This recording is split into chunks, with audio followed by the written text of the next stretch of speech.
Hello and welcome to another episode of Tech Tips and Tricks. My name is Rudy. As you can see, I'm here on my YouTube channel, and what I'm going to share with you today is an awesome program, and I think a lot of us have felt a need for an awesome program to keep our passwords saved, safely, right? So I have gotten an awesome program here for you guys. So let's take a look at it, and let's go through some of the options that it has and some of the goodies and all that stuff. So let's dive right into it.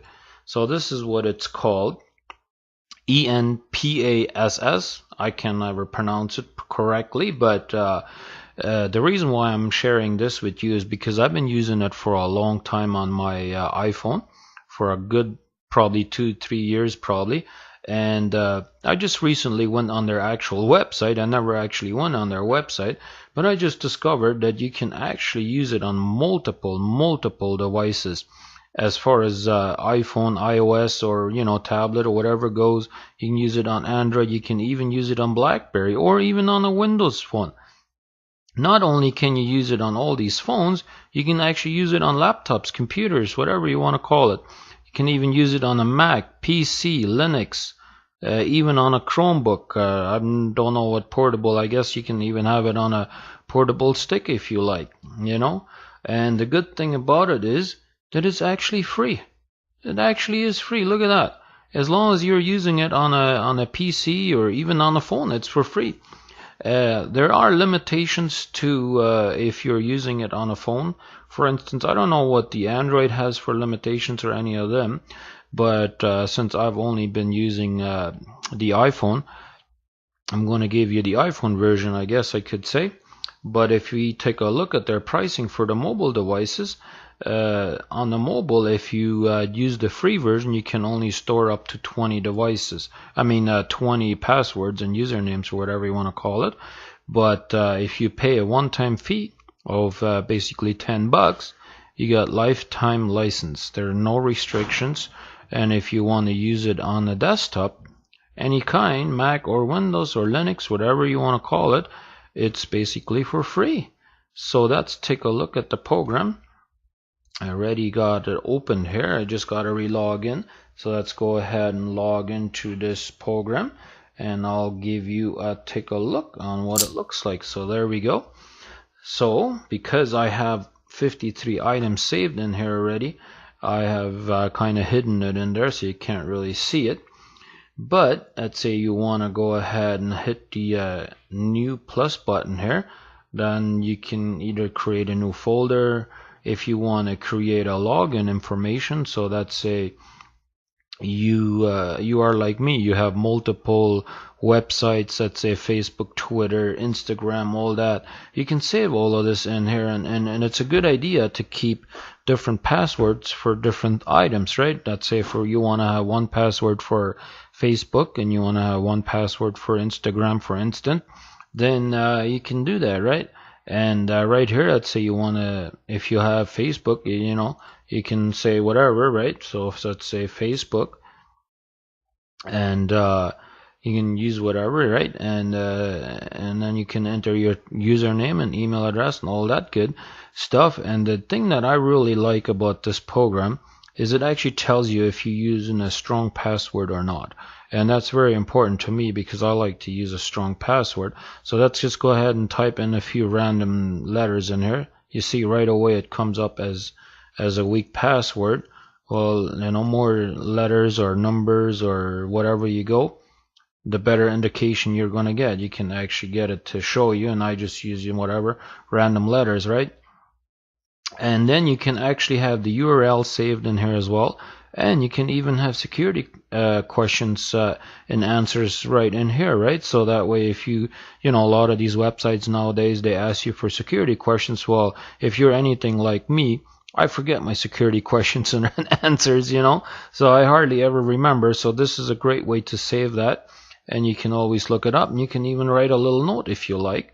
And some of the other things I was going to show you here, if you go under Tools, you can even have a password generator. So you can actually if you don't know what a strong password is, you can say how long you want your password to be, and then you can get it to generate a password for you. And I guess you can obviously save that. But I was also going to show you the settings in here. If you go under the settings, say under security, here is where you can change obviously your password, or under here you can say lock the program after 30 seconds. You can choose whichever you like, and you can also, if you copy the password to a clipboard, basically if you right click and copy it, it will only stay on a clipboard for 30 seconds, and it will hide the sensitive items, like for instance passwords and stuff like that. Not only does it have that, it has also a sync option, and what that means is that you can actually back these items up. And if you're using an iPhone, for instance, you can back it up to iCloud, or you can use Dropbox. I mean, Dropbox has become fairly popular lately, and that's what I'm using right now. I mean, I'm using iCloud as well, but because I'm using this on a desktop version right now, I use Dropbox to have a backup of it, right? Or it will sync it automatically, right? Or you can even back it up right onto your desktop if you would like to. You can see it has made a backup here, and I got 53 items in there and all that good stuff. So now if you used it on your mobile device, and you have just recently installed this on your PC, let's say, you can easily go ahead and get them saved files from your iCloud, because I told you I use iCloud, right? So then I go under iCloud.com, log in with my Apple ID, obviously. Then I go under iCloud Drive, and then for some odd reason it's taking a little longer, but yeah, then you can see the folder right here, and then you have the file right here. So then you can go ahead and download it onto your PC and save it wherever you like. I just like to save it on the desktop.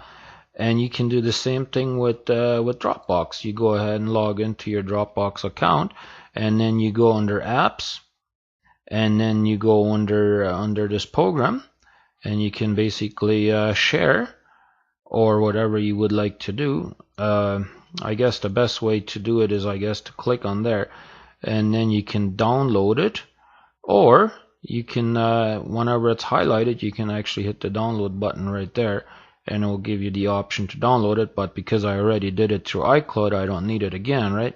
So let me show you. See, I was only logged out for a few seconds and it already logged me out. So let's go ahead and log back in, and I'll show you how you can go about oops, I used the wrong password here. Make sure I use the right password, right? Yeah. Anyways, this is how you go about restoring it. Let's say if you this is the first time you're using it on your PC, and you really like to have it on your PC, because sometimes you go on your PC and you want to log into websites and stuff, and if you have that saved on this program, you can actually access it right from in your PC.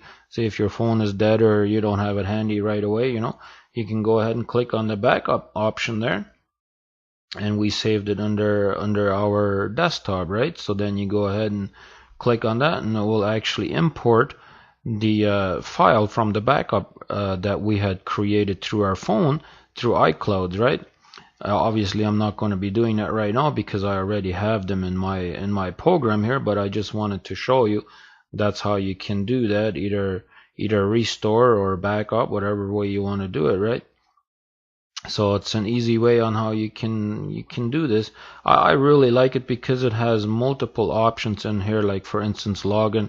You can even save credit cards, financial, computer license, whatever. You can even secure notes in here, whatever, and I just had a really good experience with this app. I've never had any issues with it, never been any problems with anybody been able to hack into the program. It's really good. The only thing is, if you ever forget your password, you cannot reset it. Then you lose all your content. And whenever you import it into this program as well, it's also going to ask you for your master password. So make sure you never forget that, obviously, right? But anyways, I hope I have been able to explain this program really good to you guys. I hope you guys will enjoy it as much as I do, because I really like to keep my password safe, and I'm sure most of you guys would like to keep your password safe. I mean, it's never 100% guaranteed, but this way, if you close it, as soon as you reopen it, you have to enter the password. So it's very easily safe on your desktop, because unless the person knows your password to it, they can't access it. And to me, it's a great way to keep my password safe. So anyways, it's been Rudy here from Tech Tips and Tricks. Have a good one, and we'll see you on the next one.